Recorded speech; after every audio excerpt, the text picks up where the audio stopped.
Monsieur le professeur Tariq Ramadan, représentants locaux et élus, responsables des administrations et des entreprises, représentants du Conseil des Ulama, assistance issue des professions libérales, représentants de la presse, chers collègues enseignants-chercheurs, surtout chères étudiantes et chers étudiants, chère assistance. Au nom de M. Aziz Bouslikhan, président Universitaire Police, Université internationale d'Agadir, je vous souhaite la bienvenue à la conférence débat animée par le professeur Tariq Ramadan sur le thème Islam, religion du développement et de progrès. Pour votre information, chère assistance, en plus des 850 personnes invitées dans cette salle, nous avons 200 personnes invitées dans une autre salle de conférence qui vont suivre la conférence simultanément en télévisé et un autre public un peu plus jeune qui va suivre la conférence en streaming sur YouTube. Ce qui dénote, bien sûr, un grand engouement pour les travaux et la pensée de M. Tariq Ramadan. En votre nom et au nom des Gadiris, je tiens à le remercier d'avoir accepté de nous honorer et surtout de nous gratifier par cette conférence.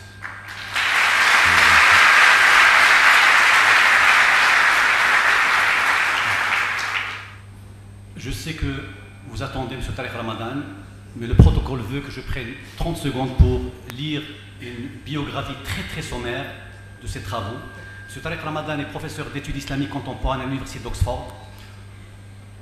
Il est professeur invité dans plusieurs universités. Il est Senior Research Fellow à l'université d'Oshika, Kyoto, Japon, et directeur du centre de recherche sur la législation islamique et l'éthique à Doha, Qatar. Il possède une maîtrise en philosophie et un doctorat en islamologie arabe de l'université de Genève.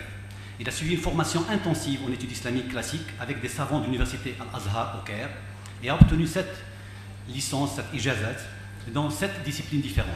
Expert consultant dans diverses commissions attachées au Parlement de Bruxelles. Il est également président de l'organisation European Muslim Network à Bruxelles, groupe de réflexion et d'action. Il contribue par ses écrits et ses interventions au débat sur la question des musulmans d'Occident, ainsi qu'à un renouveau du monde musulman.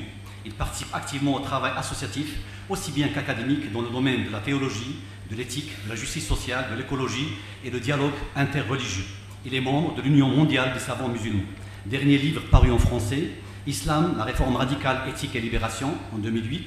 L'autre en nous, pour une philosophie du pluralisme, en 2009. Mon intime conviction, également en 2009. L'islam et le réveil arabe en 2011, et bien sûr le livre qui aujourd'hui fait fureur en termes de lectorat, Au péril des idées, avec Edgar Morin en 2014. Je vous souhaite une excellente conférence. Monsieur Tariq Ramadan, merci. Oui. Merci infiniment de cette invitation, Monsieur le Président. J'aimerais beaucoup saluer également parce qu'elles ont fait preuve de beaucoup de patience au moment où je venais d'une autre intervention ailleurs, Iman et Jihan, pour leur engagement et le fait d'avoir rendu cette rencontre possible, et puis toutes celles et tous ceux qui ont fait en sorte qu'on puisse se retrouver dans d'aussi bonnes conditions. C'est un vrai plaisir de pouvoir être ici. Aujourd'hui, je suis intervenu souvent, mais c'est bien la première fois que j'interviens pour un large public ici à Agadir. J'avais déjà visité la ville, mais je n'avais pas donné de conférence. Et aujourd'hui, il m'a été donné à 3 reprises maintenant de pouvoir intervenir. Et c'est avec un grand plaisir que je suis avec vous. Et je vous remercie beaucoup de toujours cette chaleur humaine que je retrouve chaque fois que je reviens au Maroc, qui, comme vous le savez, c'est quelque chose que je dis avec sincérité, de cœur et d'une histoire qui maintenant dure depuis presque 15 ans, dans mes venues annuelles, 4 ou 5 fois par année ici au Maroc. C'est une patrie et un pays d'adoption pour moi, alhamdoulilah.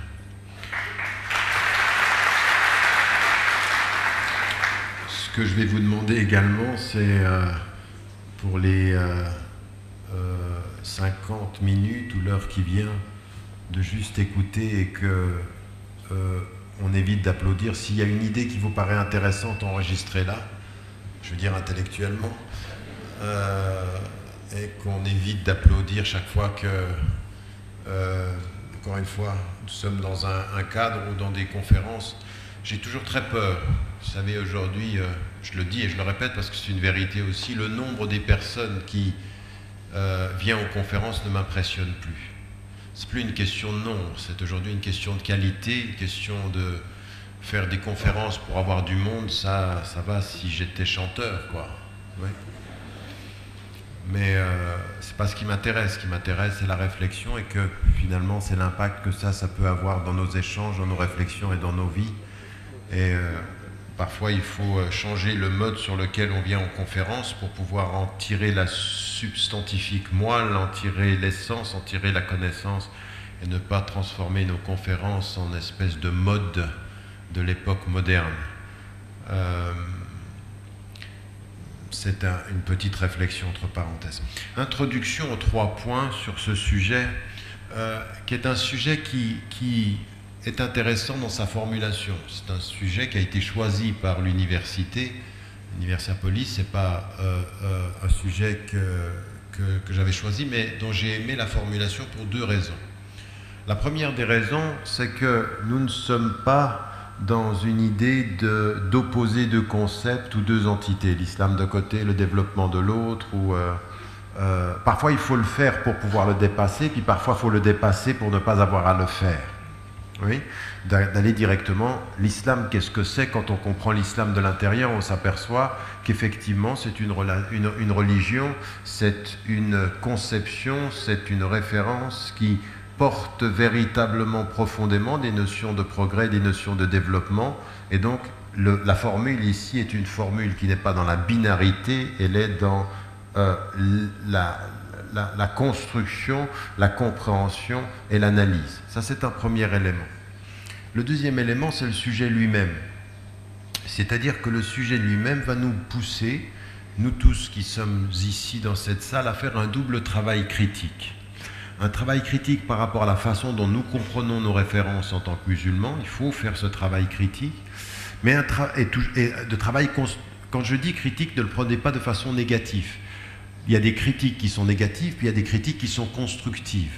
Moi, ce à quoi j'appelle, c'est la critique constructive, c'est-à-dire la critique dont l'intention est de faire en sorte qu'une fois qu'elle a été énoncée, elle nous porte à chercher des solutions ensemble et non pas à détruire l'objet que l'on critique.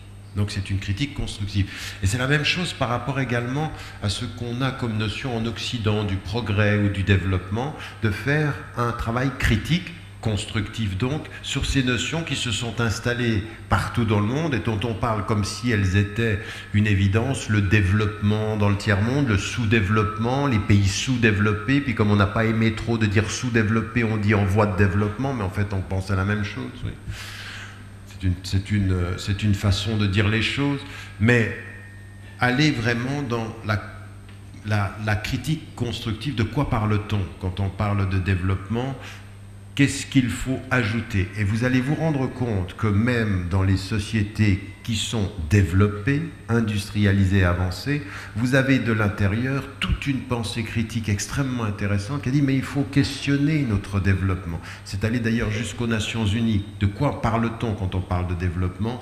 Et vous avez des pays qui résistent aux paramètres par lesquels on évalue le développement pour poser des questions de fond sur de quoi parle-t-on, comment devons-nous approcher la question du développement. Donc je vais essayer de faire ce double travail. C'est pas facile pour le temps qui est donné, mais en fait tout ce que je vais essayer de faire, c'est si vous voulez, d'ouvrir des portes, d'introduire à des considérations intellectuelles que nous pourrons, Inch'Allah, tout à l'heure dans notre discussion, peut-être discuter plus avant, et vous pourrez y apporter votre contribution. Donc premier élément ici, à partir de cette introduction, à mon introduction en l'occurrence, qui est simplement de m'arrêter sur le sujet, eh bien c'est déjà l'idée qu'il faut que nous nous arrêtions à la définition des termes, et si nous ne pouvons pas toujours définir les termes, en tout cas comprendre les différentes couleurs que le concept ou la notion peut avoir. Et ici, on s'arrête déjà sur la notion du progrès, et le progrès qui est effectivement l'acquisition, l'accumulation de connaissances, de compréhension, de moyens scientifiques et technologiques qui font et qui déterminent le fait que l'être humain dans son histoire, par l'acquisition de connaissances, par l'acquisition de moyens, par l'acquisition de compétences, est dans une relation avec son environnement qui lui donne la possibilité de progresser dans sa compréhension, de progresser dans son intervention, de progresser dans la recherche de solutions. Ce peut être sur le plan intellectuel, sur le plan médical, sur le plan technologique et autres. Sauf que, en l'occurrence, ça c'est une notion du progrès qui est portée vers l'extériorité, le rapport interpersonnel ou le rapport de l'individu à son environnement. Souvenez-vous d'un homme qui avait déjà eu un petit doute sur cette question-là. Cet homme, il se situe à un moment tout à fait particulier de la tension qu'il y a entre l'espérance du progrès qu'il y a avec l'ère des Lumières en Occident, 18e siècle. D'ailleurs, ce n'est pas juste de le placer au 18e siècle, il faudrait commencer à le placer au début du 15e et 16e siècle, avec le début de la Renaissance et de l'humanisme. Il y a déjà quelque chose qui se passe et qui est très très important.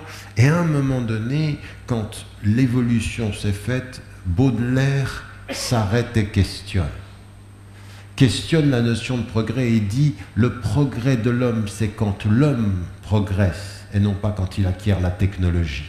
Le progrès, c'est l'être de l'être avec son être et non pas l'être avec autrui ou avec l'environnement. Et qu'est-ce qu'il est en train de dire? Il est en train de dire, il se pourrait qu'il faille que nous questionnions le progrès.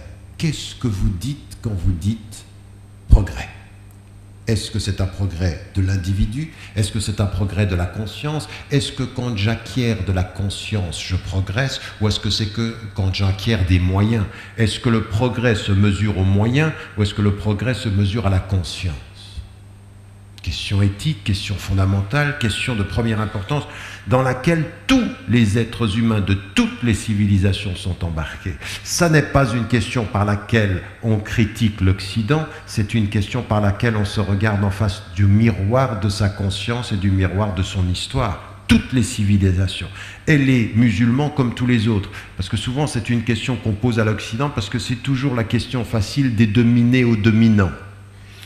Mais il ne suffit pas d'être ou de se sentir dominé pour avoir répondu à la question.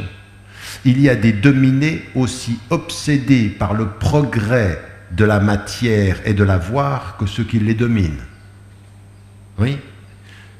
On n'est pas forcément libéré de la notion d'un progrès du quantitatif quand on est dépourvu de l'avoir. Donc on doit se poser ces questions-là, et encore une fois, c'est une question internationale. Deuxième des choses sur lesquelles il faut qu'on s'arrête et qui est le lien avec le progrès, c'est la notion du développement. Qu'entend-on par développement? Et là, immédiatement, on s'aperçoit que les premières considérations qui venaient de... Naturellement, on l'avait dans l'ordre de l'économie ou de la finance, le développement économique, le développement des sociétés, ce qui était lié à des indices économiques sur le terme me vient en anglais, GP, comment on dit le PIB, voilà, très bien.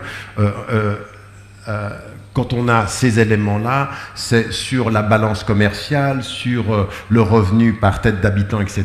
Eh bien, tout à coup, au niveau des Nations Unies, un certain nombre de peuples, un certain nombre d'acteurs de cette question du développement dit « mais peut-être qu'il faudrait voir les paramètres du développement sur d'autres choses ». Et on va ajouter, par exemple, au niveau des Nations Unies, une réflexion qui serait l'indice du développement humain. Et l'indice du développement humain n'est pas caractérisé par le quantitatif et l'économique, il est sur le développement humain, sur la notion de l'éducation, sur la notion du bien-être, sur la notion du rapport à l'environnement. Des indices qui changent la perspective. Oui, c'est un peu comme sur le plan de la scolarité, on a des indices qui nous montrent ce qu'est un bon élève en général dans nos écoles. Et en général, ce qui va être l'indice du bon élève, c'est lié sur un certain nombre de caractéristiques qui sont liées sur la rationalité, la capacité à la logique, la capacité à l'acquisition de la logique mathématique ou des langues. C'est mais la créativité. Quelqu'un qui est très mauvais en mathématiques, mais extraordinairement esthétique et imaginatif, lui, il n'est pas sûr de réussir à l'école. Parce que les critères de l'école sont des critères qui vont être des critères qui sont liés à rationalité, mémorisation, logique, maîtrise des éléments. C'est comme ça qu'on va déterminer une réussite scolaire. Donc on établit des paramètres. Et il se trouve qu'à un moment donné, dans certaines écoles alternatives, on dit mais il faudrait peut-être ajouter d'autres choses, la créativité, le vivre ensemble, la solidarité collective dans une classe, etc. Eh bien, dans l'indice du développement humain, on a fait la même chose. On a dit il y a d'autres caractéristiques que simplement le fait de ces indices qui sont déterminés. Alors, ça c'est un premier élément. Il faut déterminer qu'entend-on par développement et quel type de développement. Il y a même au Bhoutan, où j'ai été invité l'année dernière, un indice tout à fait nouveau. C'est l'indice du bonheur, l'indice du bien-être. C'est-à-dire que vous pouvez être très riche quantitativement et puis être mal dans votre être, mal psychologiquement. Et donc c'est qu'est-ce qui fait qu'une société se développe avec l'idée du bien-être comme indice, comme paramètre, c'est-à-dire qu'on va interagir avec la population pour savoir est-ce que malgré que vous ayez peu, vous vous sentez bien, et malgré que vous ayez tant, vous vous sentiez mal. Et il y a des sociétés qui se plaignent plus que d'autres, il y a des cultures de la plainte, puis il y a des cultures du bien-être. Oui, et il y a de ce point de vue-là des vrais indices, et là ça pose la question de qu'est-ce que vous entendez en termes de développement. Et donc, quand on a toutes ces perceptions-là, enfin pas de ces perceptions, ces définitions, ces approches, qu'est-ce que c'est que le progrès, qu'est-ce que c'est que le développement, on en vient à se poser la question de notre sujet, l'islam, religion du développement et du progrès et du développement. Alors c'est exactement ça. C'est que ce à quoi nous invite notre référence religieuse, c'est attention à ne pas prendre du développement une seule facette. Vous ne vous développez pas uniquement par le quantitatif, mais attention, vous ne vous développez pas uniquement par le spirituel. Vous vous développez par le mariage du spirituel et du quantitatif, du métaphysique et du physique, du cœur et de l'intelligence. La balance du développement, c'est toujours les deux. Et le progrès, ce sera ce que dit Baudelaire, mais pas seulement ce qu'il dit. Ce qu'il dit, c'est que l'homme ne sera dans le progrès que quand il évoluera. Oui, mais nous avons des moyens aujourd'hui qui font que le progrès, ça veut dire quelque chose. N'importe quelle femme, n'importe quel homme qui voit dans son médecin, quand il apporte la solution à sa maladie, la réalité d'un progrès scientifique, c'est ce que veut dire le progrès. On peut aujourd'hui guérir de maladies dont hier on mourait. Donc le progrès physique veut dire quelque chose. Il n'y a pas que du mauvais au quantitatif. Ce qui est mauvais n'est pas le quantitatif. Ce qui est mauvais, c'est l'obsession du quantitatif. C'est l'excès du quantitatif. Mais la raison raisonnable de la quantité, nous n'avons aucun problème. L'excès de la quantité, c'est la fin de l'homme. Parce que c'est ne plus savoir penser l'être, mais se définir par l'avoir. Et donc là, on est dans un développement qui perd l'orientation, qui perd le sens. Donc à partir de ceci, vous voyez bien qu'à partir de l'islam, il va falloir trouver comment on va déterminer le progrès et comment on va déterminer cette évolution-là. Alors, pour le déroulement de mon intervention, dans le sujet, on a mis l'islam, religion de progrès et de développement. Je vais inverser les deux. Je vais commencer par le développement parce que ça va être l'horizon qui va me permettre d'entrer dans la notion de progrès. Donc, le développement d'abord. D'accord ? L'islam, qu'est-ce qu'on entend, comment est-ce qu'on entend ce rapport au développement et comment est-ce qu'on doit aborder le développement. Je vous le dis, mais vous comprenez bien une chose, je ne suis pas ici pour faire une intervention, on va se faire plaisir pendant 1 heure. Tout le but ici, c'est quand même que tout ce que l'on dit, ça se traduise en responsabilité personnelle par rapport à soi, par rapport à sa famille, par rapport à sa société ou par rapport à son pays. Le but, c'est quand même de se dire bon, comment on fait aujourd'hui pour traduire ces idées, si tant est qu'on les partage, au niveau du quotidien qui est le nôtre. Dans une institution académique, c'est capital ce qu'on est en train de dire. Parce qu'une institution académique qui finirait par n'être qu'un lieu de transmission de savoir déconnecté de son environnement et de sa société, n'est pas une institution académique, c'est une île de savoir sans relation au savoir qui est utile pour l'humanité, pour les êtres qui sont autour. C'est une tour d'ivoire, mais qui ne fait que devenir arrogante du haut de sa tour. Il faut se connecter à la société, il faut être en communication avec la société. Et ça, c'est vrai pour les étudiants, mais c'est vrai aussi pour tous les citoyens. Et donc ici, ce qui est très important dans la tradition musulmane du développement, c'est que dans la conception même de l'homme, vous savez, souvent je me plains dans le dialogue que l'on a avec des femmes et des hommes d'autres traditions, des femmes et des hommes qui sont de la tradition hindoue, bouddhiste, juive, chrétienne ou athée ou agnostique, il y a une étape que l'on saute. Souvent on entre dans le dialogue sur les valeurs que l'on partage. Et c'est vrai qu'il y a des valeurs que l'on partage qui sont très très importantes. Mais si on veut aller au fond des choses, il faut aussi qu'on ait une vraie réflexion sur nos conceptions de l'homme. Sur nos conceptions de l'homme. Pourquoi? Parce que les conceptions de l'homme, elles ne sont pas forcément pareilles. Ce n'est pas parce qu'on dit il y a l'âme et le corps qu'on est d'accord sur comment est l'âme et comment est le corps. Il faut aller plus loin. Et dans la tradition musulmane, il y a quelque chose qui est fondamentalement important.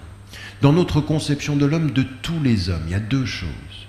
La première des choses, c'est que ce que nous croyons dans la tradition musulmane, c'est que Dieu, à l'origine, met dans le cœur de chaque être une étincelle. Et lui, il est chargé d'en faire une lumière. La responsabilité de l'homme, quand vous avez dans le Coran « Nourun ala nour », lumière sur lumière, c'est l'étincelle qui t'habite, ta conscience doit en faire de la lumière. Et ta conscience, vous savez, nous sommes tout à fait d'accord avec ce qui se traduisait dans la conscience occidentale, quand à un moment donné, on a parlé de la lumière divine ou du siècle des lumières, l'intelligence comme une lumière. Dans la tradition musulmane, on n'a aucun problème avec ça. L'intelligence est une lumière, le cœur a une lumière, et la foi est lumière. Et la foi qui rencontre l'étincelle, c'est lumière sur lumière. Mais ça veut dire quoi? Ça veut dire que chaque être humain, en essence, a la responsabilité de son développement personnel. Personne ne peut laisser à autrui la responsabilité de son développement. Mais c'est même plus que ça. L'être humain ne devient qu'humain que lorsqu'il a relevé le devoir de son développement personnel. Donc, nous avons un élément ici qui est très important, c'est qu'il y a une lumière et qu'en fait, cette lumière, plein de choses peuvent la recouvrir. Les choses qui peuvent la recouvrir, si on les détermine, vous allez voir comment c'est très important ce que je dis là maintenant, parce que ça, vous allez voir l'impact que ça va avoir sur l'extériorité. La chose qui peut la recouvrir, d'abord, cette lumière, c'est soi-même. C'est quand la lumière qui devrait me faire sortir de moi-même, finalement, finit par être emprisonnée par le moi, par l'ego. L'ego, c'est la première prison de la lumière personnelle. Et c'est quoi l'ego ici? C'est l'arrogance ou la prétention. C'est le je qui s'enferme. C'est pas le je qui pense et qui s'ouvre, c'est le je qui s'affirme et qui n'affirme que lui. L'arrogance. Ici, on a une vraie dimension. Vous voyez comment là, on est avec Baudelaire, le développement personnel. Toutes les psychologies modernes, tout ce que vous lisez sur ce qui fait aujourd'hui fureur aux États-Unis, sur l'intelligence émotionnelle, tout ça, là-dessus, nous sommes d'accord. Nous sommes d'accord. La maîtrise de soi, comment on sort, comment on se développe. Mais attention, donc il y a l'ego. Ensuite, il y a des choses qui sont en nous qu'il faut que nous admettions. Il faut que nous admettions que nous avons des instincts. Il faut que nous admettions que nous avons des désirs. Il faut que nous admettions qu'il y a des choses qui nous attirent. Zuyyina linnas hubbi shahawat. Ça a été embelli pour nous. Il y a des choses qui sont belles à l'extérieur. Et donc, on est attiré. Tout ce qui va nous faire, qui va nous transformer de l'animal qui vit en nous à l'humain qui sommeille en nous et qui attend de se développer, c'est la conscience et la prise en charge de soi. Faire de cette lumière, de cette étincelle, une lumière. C'est le développement personnel qui commence par quoi? L'essentiel ici, il n'y a pas de développement de l'humain par l'humain sans éducation. Nous sommes des êtres dans la nécessité à être éduqués. Toute société humaine qui ne restitue pas le droit à tout individu de s'éduquer est une société qui va à l'encontre de son droit humain. Le droit humain commence par l'éducation. Et l'éducation, déjà, que je dois pouvoir avoir par rapport à moi-même. C'est-à-dire de me prendre en charge, d'avoir cette conscience. Il y en a énormément d'entre vous ici dans cette salle qui vont dire « ça c'est vrai ça ». Attention, on est bien d'accord qu'il faut que ce droit soit donné à chacun. Mais ce qui est le plus dramatique dans certaines de nos situations, c'est que non seulement on a ce droit, on a cette possibilité, mais on ne le fait pas. Parce qu'à un moment donné, tout vous est donné pour le développement personnel, et il y en a certains qui n'y s'y engagent pas, qui n'ont pas la conscience de leur propre développement personnel. Et donc à un moment donné, c'est un droit, mais c'est une responsabilité. C'est pour ceci qu'en arabe, le mot qui va venir avec l'âge de raison, c'est « et-taklif ». Mukallaf, ça veut dire vous avez à répondre à cet appel. Ya ayyuhalladhina amanu stajibu lillah. Répondez à cet appel. C'est un appel, c'est à vous d'y répondre. Et donc c'est un appel de la conscience. Premier élément de ce développement, c'est par rapport à soi et par rapport à cette étincelle, de maîtriser son ego et de maîtriser ses instincts. Et là, on entend quelqu'un d'autre qui vous disait, au moment où il écrivait Les Fleurs du Mal, « Hypocrite lecteur, mon semblable, mon frère ». Qu'est-ce qu'il voulait dire? Il voulait dire, si tu viens à l'intérieur de toi-même, tu sais très bien que tu as des instincts qui te tirent vers le bas. En fait, sommeille en toi le pire des animaux. Tu peux être une bête. Et quand vous voyez ce qui se passe à travers le monde, à des moments donnés, vous regardez comment vivent les gens, ou ce que les gens peuvent faire, vous dites, mais c'est pas possible. On est dans un règne pratiquement comment on traite. À des moments donnés, il y a des gens qui vous disent, quand je demandais par exemple sur ce qui se passe en Afrique, dans certaines guerres intestines, quand il se passait au Rwanda, ou quand ça se passe maintenant en Birmanie, et je demandais à un ami bouddhiste, Touati, c'est un ami, c'est un bouddhiste en Birmanie, qui est celui qui a dit à ses amis bouddhistes, s'il y en a un d'entre vous qui veut tuer les Rohingyas, il faudra qu'il me tue d'abord. Il faut savoir reconnaître la dignité de ceux qui se battent dans tous les camps. Un homme courageux. Et lui, il disait une chose, il dit, on en est arrivé parmi un certain nombre de moines bouddhistes, à déshumaniser l'autre. Et en fait, quand vous écoutez ce qui se passait chez les Hutus et les Tutsis dans ce conflit, la déshumanisation de l'autre, c'est plus des êtres humains.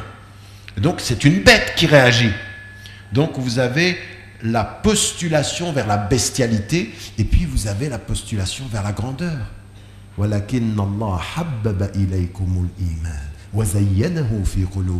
Dieu a embelli pour vous la foi, il en a rendu belle dans votre cœur. Vous avez l'attirance vers le beau et l'attirance vers la pire des bestialités.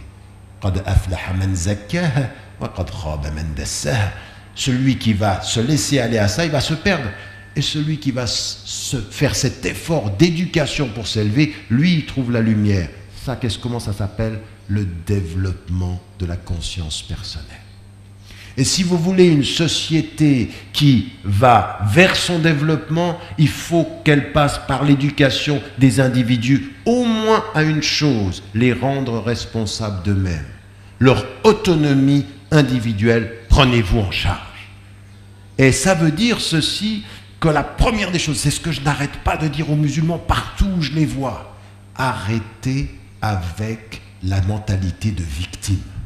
Si nous sommes dans la situation dans laquelle nous sommes, si le Maroc il est dans la situation dans laquelle il est et qu'il pourrait avoir plus de stabilité, plus de richesse, c'est pas la faute de l'Occident toujours. Bien sûr qu'il y a des responsabilités, c'est là que ça se passe. Quand vous allez dans les pays d'Afrique et que vous avez de la corruption, on dit oui, l'Occident attend. Commençons par arrêter la corruption ici. Commençons par nous prendre en charge ici. Commençons par nous-mêmes et ensuite on verra où sont les autres responsabilités. Mais vous avez bien compris que ça commence déjà en se regardant dans le miroir. J'ai moi les moyens de mon développement. Vous avez remarqué que c'est un double message extrêmement positif quant au potentiel. C'est possible. Très exigeant quant à l'implication. Mais il faut le faire. Vous savez, c'est comme quand on entend le verset du Coran, La yukallifullahu nafsan illa wus'aha. Dieu ne demande pas à quelqu'un plus que ce qu'il peut faire. C'est un verset, quand on l'écoute, et on se dit, c'est bien. Non, relis. Dieu ne demande pas à quelqu'un plus que ce qu'il peut faire. Est-ce que tu as fait ce que tu pouvais faire? Est-ce que tu es allé jusqu'au bout de ton potentiel? Ou alors tu t'es vite arrêté en route, je ne peux pas plus. Attends, viens, on va s'asseoir, on va voir. Vous voyez, c'est très exigeant. Donc un premier élément que nous trouvons dans la tradition musulmane, et là vous voyez qu'il y a quelque chose de très positif. Et cette étincelle, c'est ce qu'on appelle el-fitra, fitratallah allati fatara an-nas alayha. Dieu a développé l'homme sur cette fitra, c'est quelque chose de très positif, quelque chose qui nous pousse toujours en avant. Quand on n'est pas dans la mentalité de victime, quand on n'est pas dans la passivité, c'est très positif. Debout et positif. Confiance et c'est possible. Très positif comme message. Le développement personnel est possible. Ça veut dire quoi? Vous pouvez toujours être meilleur demain que vous l'êtes aujourd'hui. Et le premier qui ose vous dire le contraire, écartez-le de votre route. Écartez-le. Qui vous laisse entendre que vous êtes... Il vous regarde et dit, t'es bête, t'es mauvais. Attention, ce que je viens de faire est peut-être mauvais, mais ne me confonds jamais avec ce que je fais. J'ai beaucoup plus de richesse que le mal que je peux faire. Je ne suis pas réduit à un geste. J'ai pu faire le mal, mais je peux être bien un jour en ayant fait le mal. Donc cette idée, vous avez remarqué d'ailleurs que dans la législation musulmane, on ne condamne pas les êtres, on juge les actes. Donc on est là dans quelque chose qui est très positif. Et là, vous comprenez une chose qui est très importante. Nous, notre but dans ce développement personnel, c'est pourquoi? Parce qu'il y a des finalités qui sont importantes. C'est quoi? Pourquoi? En fait, le développement personnel, c'est pour trouver la paix intérieure. Et la paix intérieure, ce ne sera pas ce que vous mangez ou la richesse que vous avez, c'est le bien-être. Vous voyez l'indice du développement humain? Le bien-être. Là, on est d'accord avec ça. Ça, c'est le développement. Et trop l'offisilmi kafa. Entrer dans la paix de tout votre être, le cœur, l'intelligence et le bien-être. Donc il y a, et à tel point que ceux qui sont élus le jour du jugement, illa man atallaha biqalbin salim. Seulement ceux qui vont venir avec un cœur qui est... Salim, ça veut dire quoi? En bon état. Mais le bon état, ça veut dire quoi? Ceux qui auront préservé leur cœur de toutes les aliénations et qui auront trouvé la paix parce qu'ils étaient avec le cœur salim. Vous aurez remarqué que salim, c'est la même racine que salama. Salam. Oui? Donc vous avez ici quelque chose qui est un travail. Et donc nous... Cet islam-là, c'est une religion de ce développement-là aussi. Mais ce n'est pas tout. Ce développement personnel est très spirituel. Il ne se fait pas dans l'isolement loin du monde. Il ne se fait pas comme certains, je veux dire, dans les traditions, vous allez voir, dans les traditions mystiques, les vraies traditions mystiques ont été mystiques au cœur de la vie, pas dans la marge de la vie. C'est pas on est loin, non, au cœur de la vie, on développe ceci. Et on doit y ajouter quoi? On doit y ajouter une chose, comme je l'ai dit pour l'éducation, que ce qui va être déterminant pour le développement, c'est l'acquisition de la connaissance et de l'intelligence. Autant j'ai besoin que mon cœur soit en paix, autant j'ai besoin que mon intelligence travaille et qu'elle soit en paix également. Et donc il y a ici non pas simplement tarbiya, l'éducation, mais ta'lim, c'est-à-dire l'acquisition de la connaissance. Il y a un développement, et ça c'est très important. Et on ne le fait pas assez. À chaque âge, c'est pour ça que normalement, on devrait lire les pédagogues, vous savez, tous ceux qui ont étudié les pédagogies, Piaget. Moi, dans le livre L'autre en nous, je passais du temps à étudier Piaget et les pédagogues contemporains. Et je vois des gens qui sont venus vers moi et me disent, mais c'est pas vraiment un livre islamique. Parce qu'un livre islamique, il faut que ceux auxquels on se réfère, ce soient des musulmans. La tradition, mais non. N'importe quel savoir utile, il est à nous, c'est quelque chose qu'on va utiliser. Et ce qui est important, c'est qu'on comprend que chaque être a des étapes et le développement humain, c'est attention à un enfant qui est en bas âge. Maintenant, on sait des choses extraordinaires sur le développement de la personnalité. Quand vous êtes dans le ventre de votre maman, l'environnement, le stress de la mère, le calme de l'environnement a un impact sur l'enfant. Quand vous êtes dans la maison, la façon dont se gère l'espace de l'environnement a un impact. Les relations interpersonnelles, ce qui se passe par exemple dans nos traditions, des choses qu'il ne faut surtout pas perdre. Il y a des choses, quel que soit le progrès, il ne faut pas perdre ces liens de famille. Dans la grande famille, pas simplement papa, maman et nous. Non, la grande famille, quand l'enfant passe de l'un à l'autre, ça a un impact extrêmement important dans la nourriture de l'affectif familial, l'affectif social. Ça, on le sait aujourd'hui, ça fait partie du développement affectif et du développement pédagogique. Il faut ensuite se rendre compte que les enfants, quand ils ont 6 ans, quand ils ont 10 ans, quand ils ont 14 ans, eh bien, ils se développent de façon particulière. Mais une chose qui est très importante, on le sait aujourd'hui, 2 enfants de même parents ne voient pas développer la même intelligence. Parce que l'intelligence, ce n'est pas uniquement l'inné, c'est aussi de l'acquis qui vient de quoi? De l'interaction avec l'environnement, de comment on capte les choses. Et nous, on se rend compte d'aujourd'hui d'une chose. Il y en a certains d'entre nous, ils donnent aujourd'hui une éducation à leurs enfants comme si nous étions dans les années 60. Vos enfants aujourd'hui, à l'âge de 10 ans, à l'âge de 12 ans, ont un capital de captation d'images par Internet et par tous les moyens pédagogiques qui font qu'ils savent beaucoup plus que ce que nous, à notre époque, il n'y a même pas longtemps. On va rester jeune quand même. On captait, mais c'est vrai. Quand vous voyez des chiffres, et c'est dans le positif et dans le négatif, c'est-à-dire qu'ils voient des choses extraordinaires que nous, on ne pouvait même pas imaginer. Et puis des choses qui les perturbent. Aujourd'hui, on le sait dans les indices, par exemple, sur ce qui concerne dans les pays majoritairement musulmans, comme dans les pays d'Occident, aujourd'hui, 4 enfants sur 10, à l'âge de 10 ans, ont déjà vu passer sous leurs yeux des images pornographiques. À l'âge de 10 ans. Donc, mais vous voyez ce que ça peut vouloir dire. Je veux dire, c'est des choses qui dépassent ce que nous, on pouvait penser.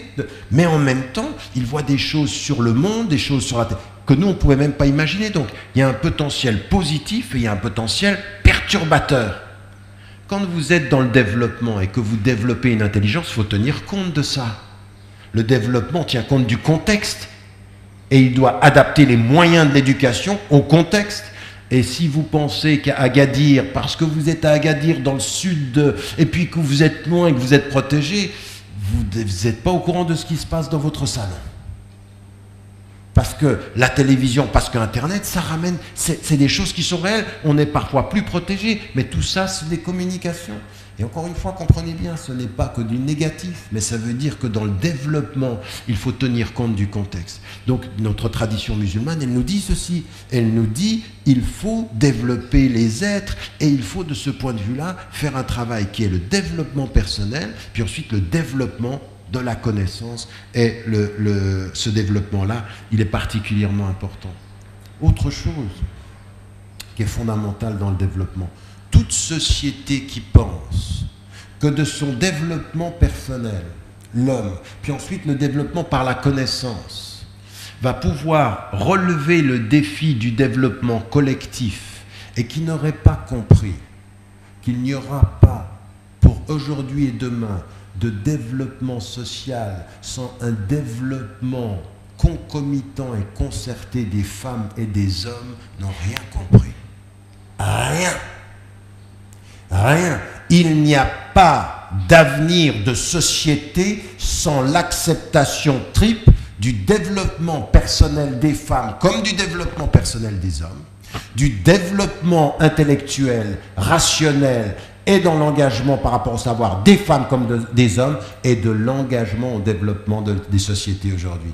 Parce qu'aujourd'hui, par rapport à nos sociétés, des femmes ont des préoccupations, les femmes ont des préoccupations que certains hommes par rapport aux priorités de la société sont en train de perdre.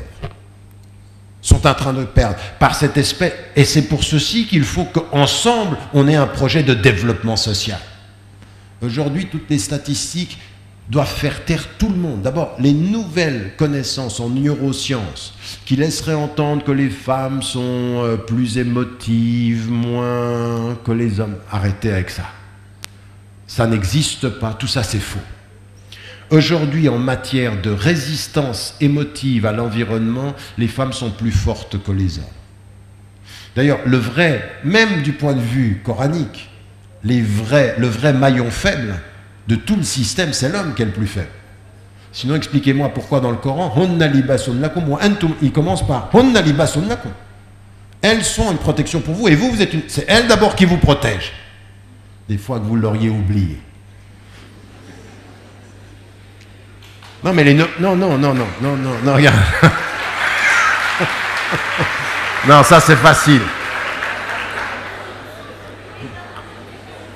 J'aimerais bien savoir s'il y a un homme qui applaudit. Non, mais je plaisante pas. Je plaisante pas. Le Maroc, vous, ici au Maroc, comme dans toutes les sociétés africaines, comme dans toutes les sociétés qui se disent en voie de développement, mais comme en Occident aussi, parce que c'est pas gagné non plus en Occident.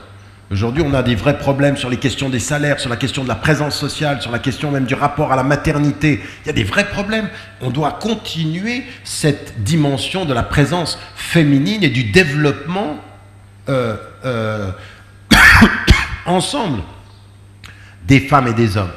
Parce que les sociétés aujourd'hui en ont besoin et que les musulmans doivent comprendre ceci. Les statistiques, comme je vous le disais, en matière d'acquisition de connaissances, en matière de présence sur le plan social, en matière de sérieux dans la traduction de cette connaissance au niveau, montrent aujourd'hui les compétences extrêmement importantes des femmes par rapport aux hommes. Très important. Le monde musulman est beaucoup plus en crise des hommes que des femmes. La réalité, elle est celle-ci aujourd'hui, dans les termes de développement. En fait, on est tous en crise, mais les hommes plus.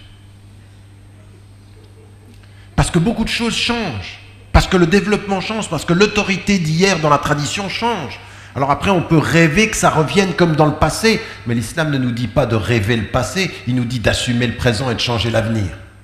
Il ne nous dit pas rêver que vous n'allez pas passer toute votre vie à dire que l'islam était grand en Andalousie. Nous, ce qu'on veut, c'est que l'islam soit grand à Agadir 2014, 2015, 2020, 2030. Vous, ici, dans cet engagement-là. Et là, cet élément du développement, l'islam vous dit, prenez-vous en charge personnellement, collectivement par la connaissance, et puis ensuite, collectivement, socialement, dans un projet de société que vous devez avoir ensemble. Et vous devez, de ce point de vue-là, et c'est votre responsabilité, tirer profit de toutes vos ressources humaines. Et parmi ces ressources humaines, c'est l'engagement des femmes, c'est l'engagement de cette jeunesse. Mais vous vous rendez compte combien de sociétés occidentales vous envient votre jeunesse? Et nous, qu'est-ce qu'on fait? Pas de travail, du chômage, et on a un vrai problème.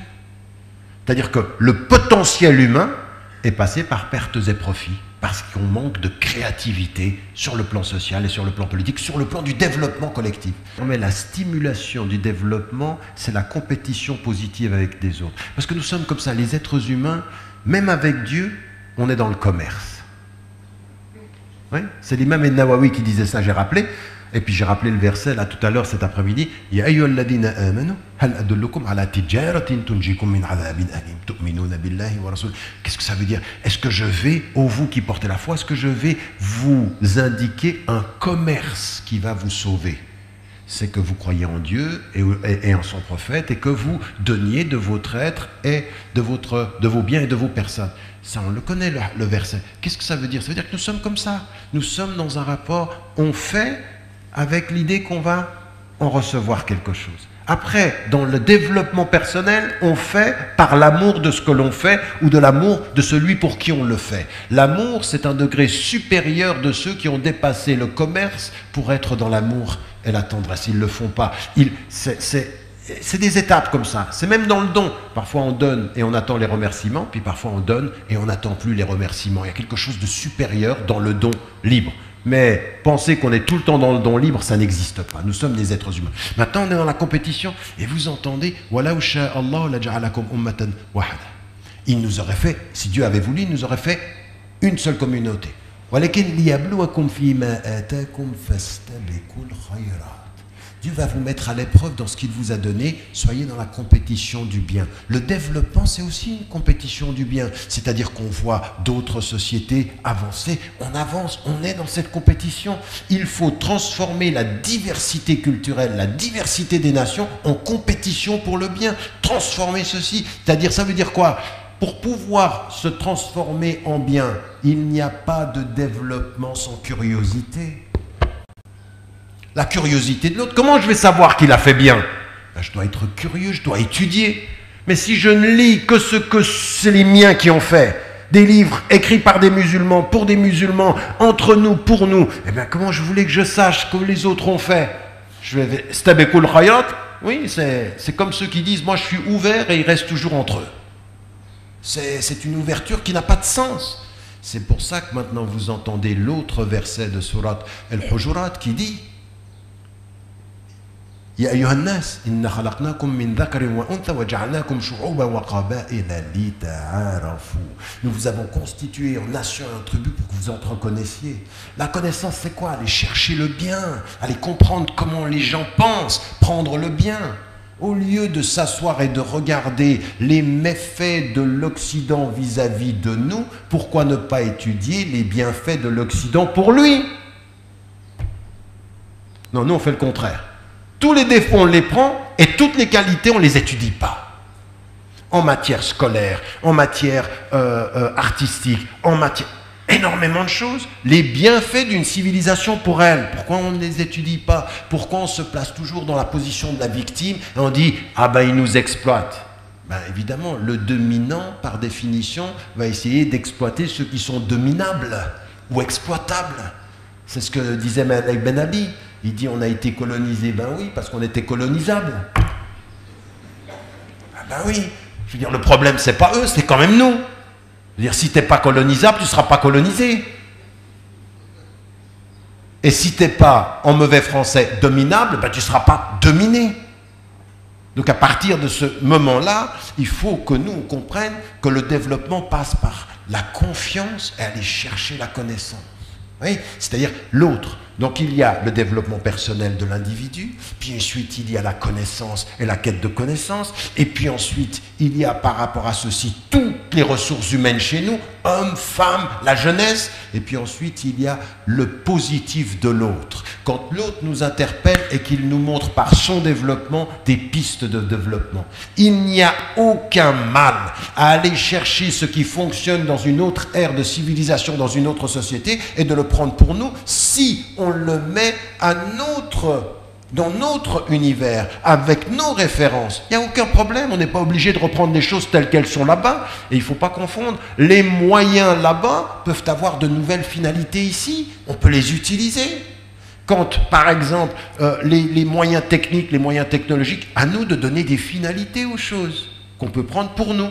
Et à partir de ce moment-là, c'est un vrai travail critique, mais il faut de la curiosité. Pas de développement sans curiosité. Et si vous lisez bien le Coran vous appelle à la curiosité intellectuelle. Allez-y, allez sur la terre, cherchez. من سلك طريقا يلمس فيه طريقا إلى العلم, c'est-à-dire quelqu'un qui va chercher la connaissance. On est des curieux, on est des chercheurs, on devrait l'être, je dis le conditionnel, parce qu'à l'indicatif c'est pas toujours ça. Donc en l'occurrence voilà ce que devrait être cet élément-là. Et puis c'est pas terminé. Il y a un élément très important dans le développement. Je ne sais pas si vous avez lu, et si vous ne l'avez pas fait, vous devez le faire, un texte très intéressant qui est ancien, qui est un texte de Michel Serres. Il s'appelle Le contrat naturel. Il a écrit un texte très intéressant. J'avais eu une discussion avec lui d'ailleurs, et d'ailleurs, même en l'occurrence, le dernier livre la grande contribution de Edgar Morin qui s'appelle La Voix parle aussi de la même façon. Il y a une chose qu'on n'a pas compris. Dans notre relation au Tawhid, Allah subhanahu wa ta'ala, quand vous lisez la fin des Corans, qui est le début de la révélation, toutes les dernières sourates, vous apercevez qu'il y a une formidable interpellation vers la nature. Et il y a une chose qui est très importante. Jamais vous n'aurez un développement cohérent et de bien-être si vous insultez la nature.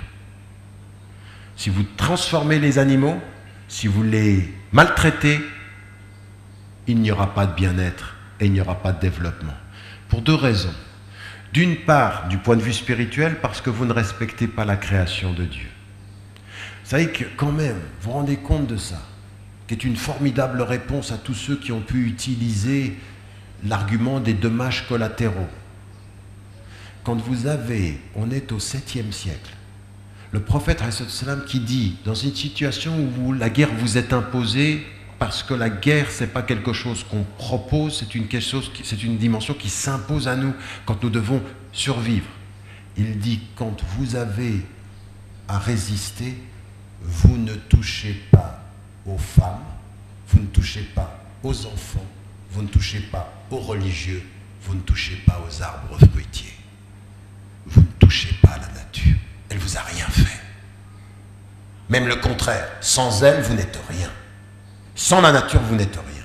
Un développement qui fermerait les yeux sur leur rapport à la nature et qui insulterait la nature en insultant Dieu, c'est une chose qui insulte l'humain. Et donc on a ceci, vous vous rendez compte, des gens qui sont avec le prophète et qui sont en train de faire leurs ablutions devant une rivière qui court. Et il dit aux compagnons, ne gaspille pas l'eau. Mais il ne le dit pas parce qu'un jour tu n'auras pas d'eau. À ce moment-là, il ne pouvait pas le savoir puisque la rivière, elle court. Il dit, c'est le principe qui compte. Le principe de ne pas gaspiller, pas la peur de ne plus en avoir. Aujourd'hui, on se rend compte entre nos civilisations et l'Occident que ce qui était un principe chez nous et ce que sont aujourd'hui les catastrophes nous ramènent ensemble en nous disant nous devons faire quelque chose par rapport à la nature. Pas de développement de l'être, pas de développement de la connaissance, pas de développement de la société, pas de développement dans l'interaction avec les autres sans le respect de là où nous vivons. C'est pour ça que Michel Serres, dans son livre, il dit « Voici venir les temps d'une équation tout à fait nouvelle. On pensait que notre survie, c'était entre deux êtres humains, dans la relation interpersonnelle entre des sociétés, des nations. Maintenant, c'est deux nations et la terre qui les accueille. Et l'environnement qui les accueille. Parce qu'il se pourrait que ces deux nations, prenez un exemple aujourd'hui, une compétition entre la superpuissance américaine et la nouvelle puissance chinoise, soient tellement obnubilés par la puissance que finalement ils détruisent la terre et tout le monde part. Donc en l'occurrence, on a de cette cause. Et là, vous voyez que dans l'islam, attention, tous ces éléments-là sont à aborder ensemble.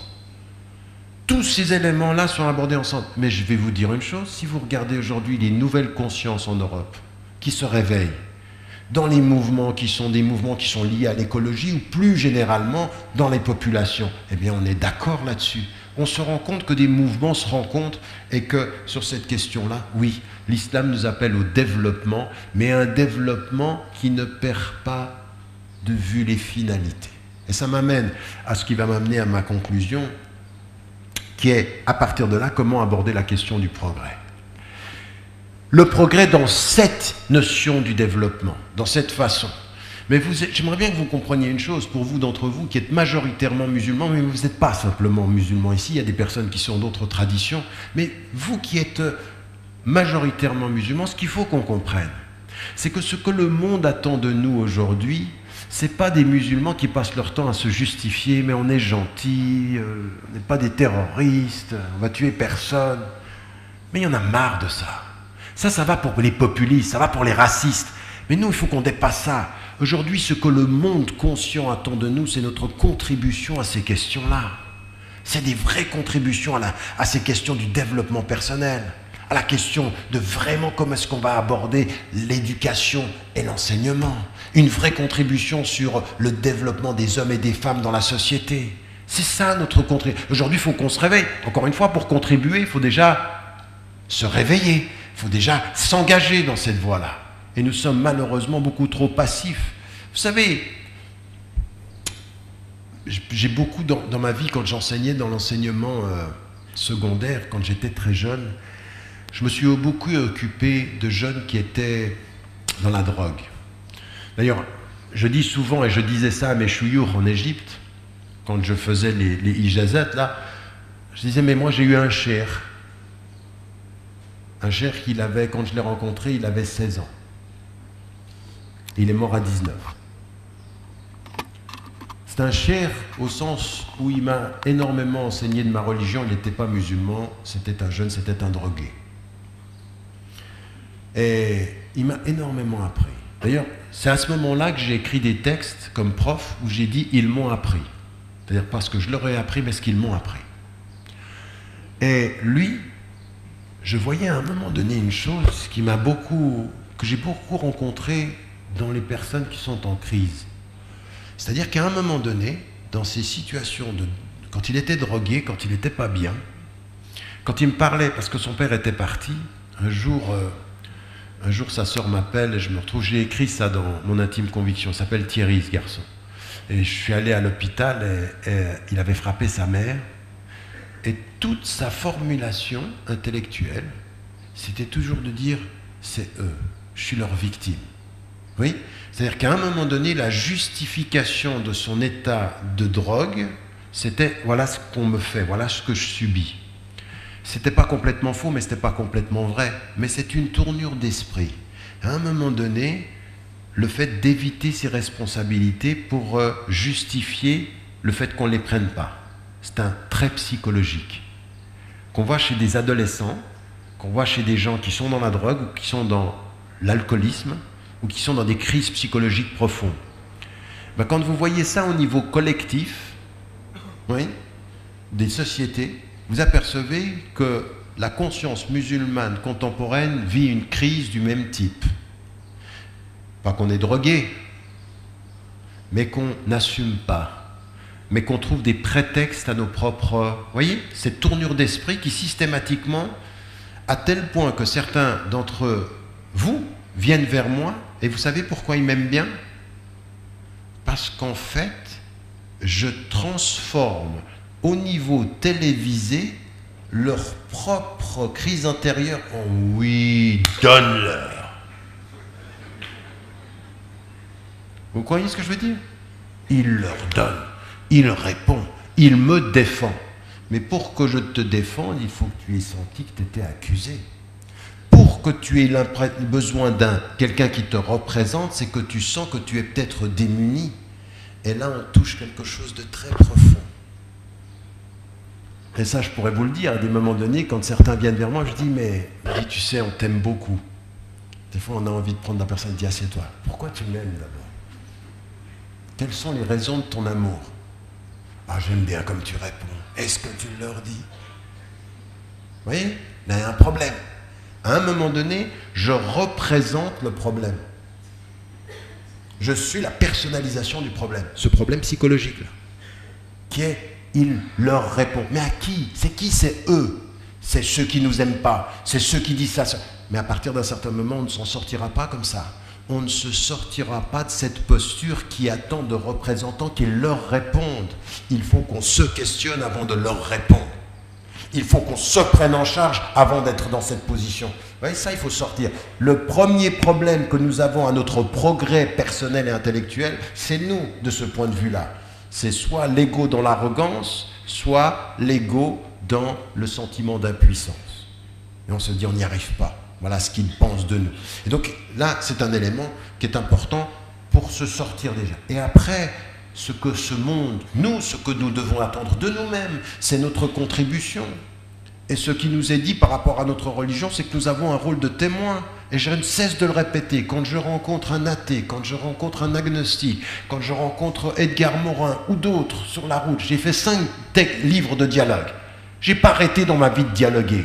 Mais ce que j'attends d'un chrétien, ce que j'attends d'un juif, ce que j'attends d'un hindou, d'un bouddhiste, ce que j'attends... Moi, je suis allé passer 3 semaines en Inde et avec le Dalai Lama. Et je voulais voir cet homme, moi. Je voulais comprendre qui c'était cet homme. Et ce que j'ai vu, c'est qu'il m'a témoigné un homme qui m'a témoigné d'une chose qui est loin de toutes les caméras. C'est pas seulement l'homme qui vient devant les caméras et qui sourit et qui dit des mots. C'est un homme qui se lève tous les matins et qui répète ses textes avec rigueur. C'est quelqu'un qui se prend en charge. C'est quelqu'un qui a une vie personnelle disciplinée. Et quand je regardais ceci, il m'a impressionné. Il m'a renvoyé à moi. C'est-à-dire, il ne faut pas simplement admirer l'exigence des autres, il faut la prendre pour soi. C'est un miroir. Il était un témoin. Et là, je reviens au Coran.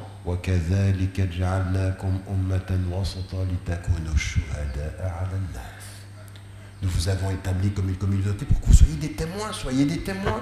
Et le témoin, il se prend en charge. On n'est pas un témoin. Qui va vous prendre comme témoin si vous êtes tout le temps des victimes? Qui va dire, ah ben, c'est bien. Tu es un témoin de tes propres déroutes, de ton propre désarroi. À un moment donné, ce développement-là, il va passer par ça. Et là, on va aborder la question du progrès. J'ai encore 5 minutes, c'est... Oui, 10 minutes, 15 même. Oh là là là. Faut pas me donner tout ce temps. Je suis un Masri. L'asl Masri, ana.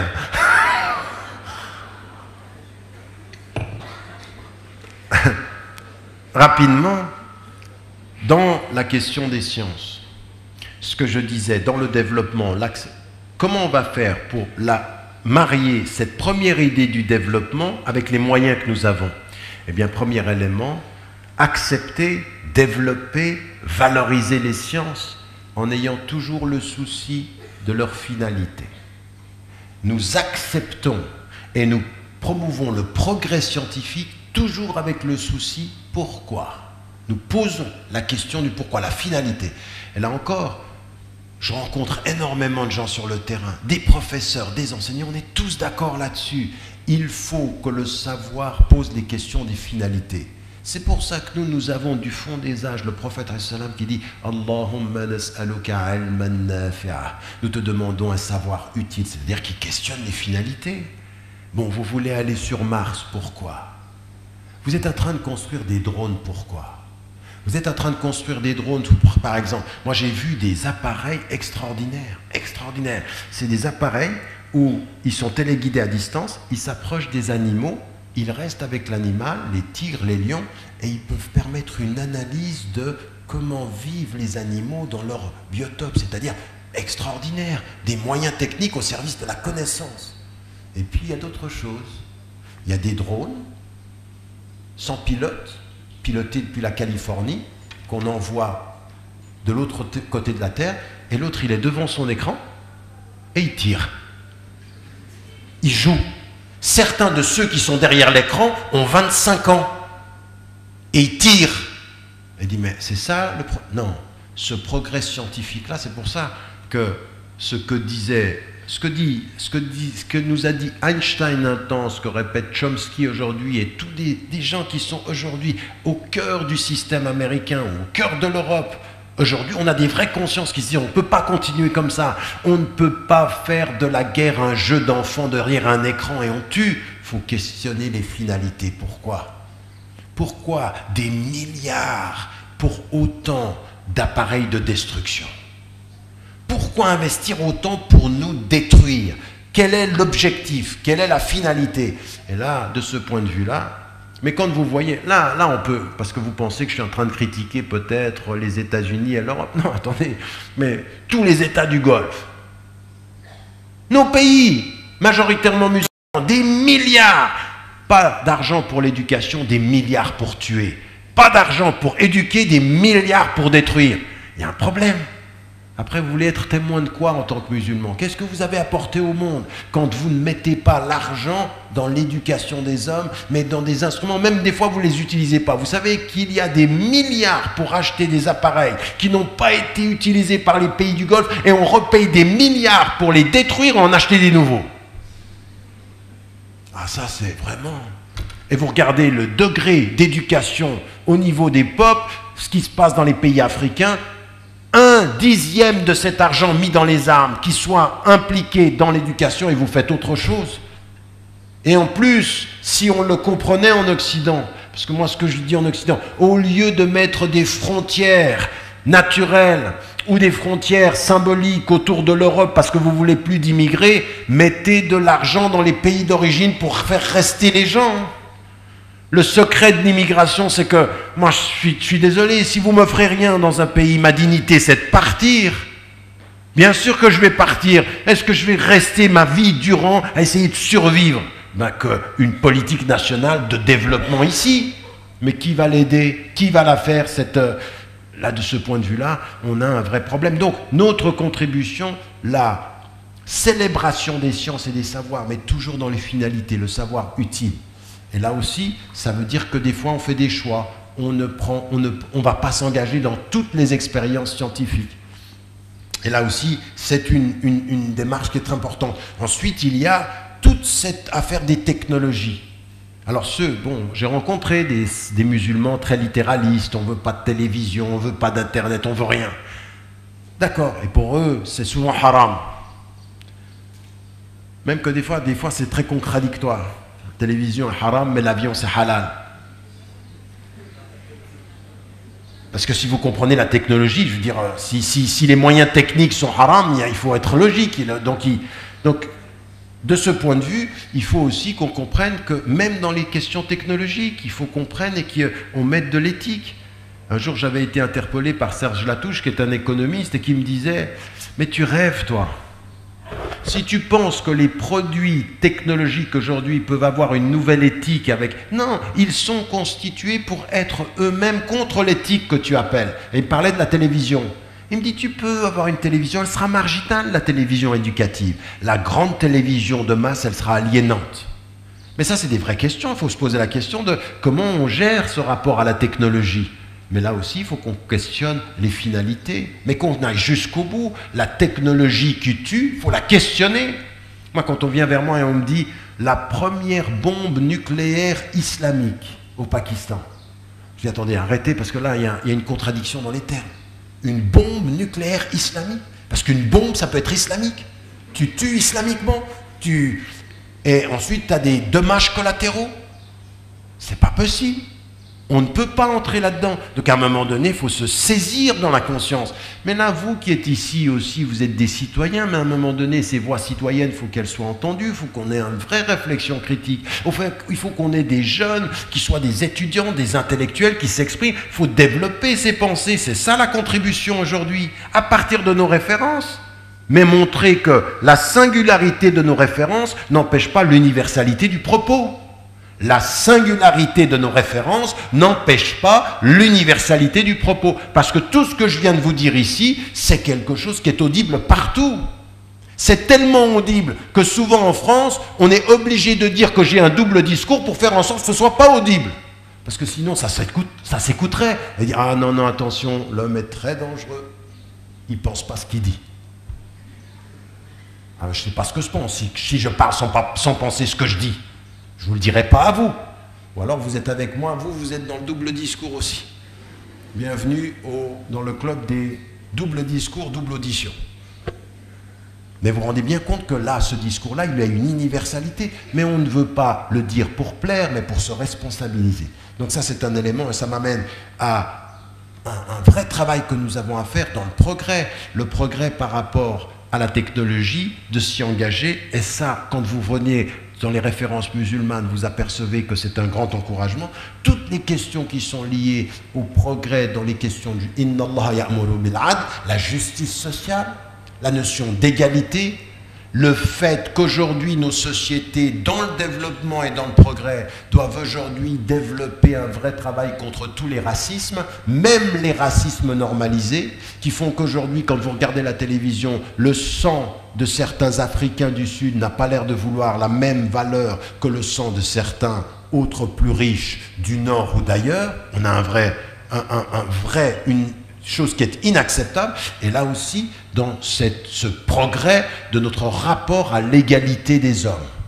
Du fait qu'on comprenne, nous, Ya ayyuhan nas, Allah Ta'ala, il nous dit les gens, tous les gens, walaqad karramna bani Adam, tous les gens sont portés par la dignité, tous les gens ont une dignité. C'est ça que nous devons être aujourd'hui dans notre rapport. Et puis, dernière chose que je voulais dire, c'est que dans notre rapport au progrès, il y a toute cette relation entre la tradition et la modernité, et le progrès et l'évolution.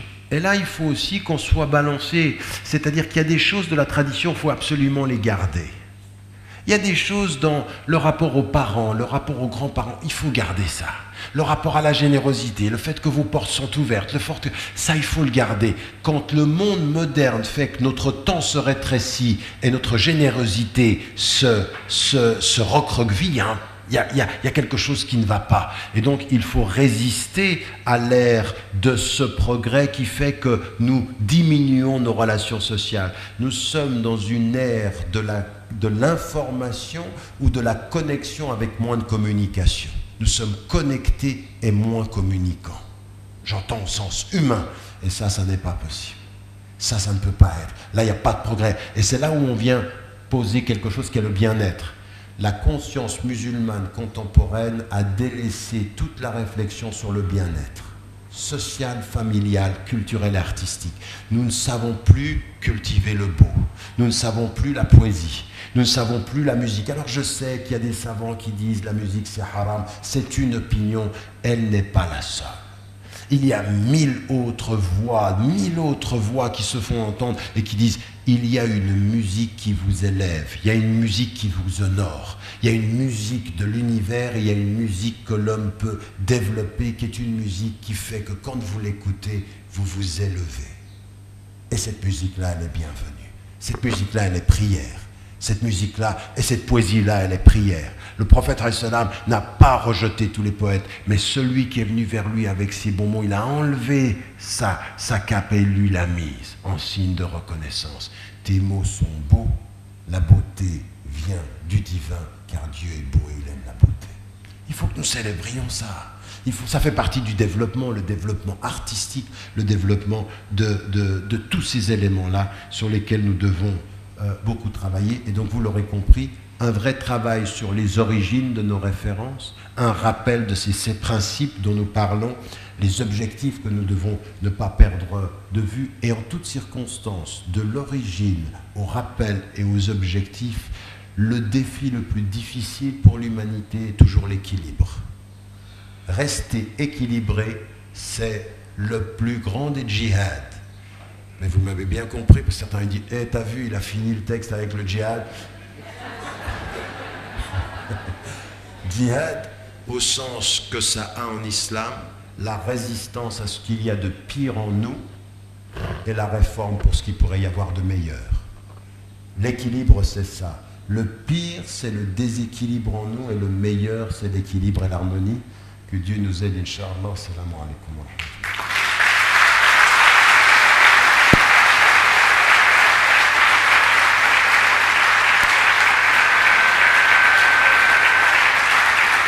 Non.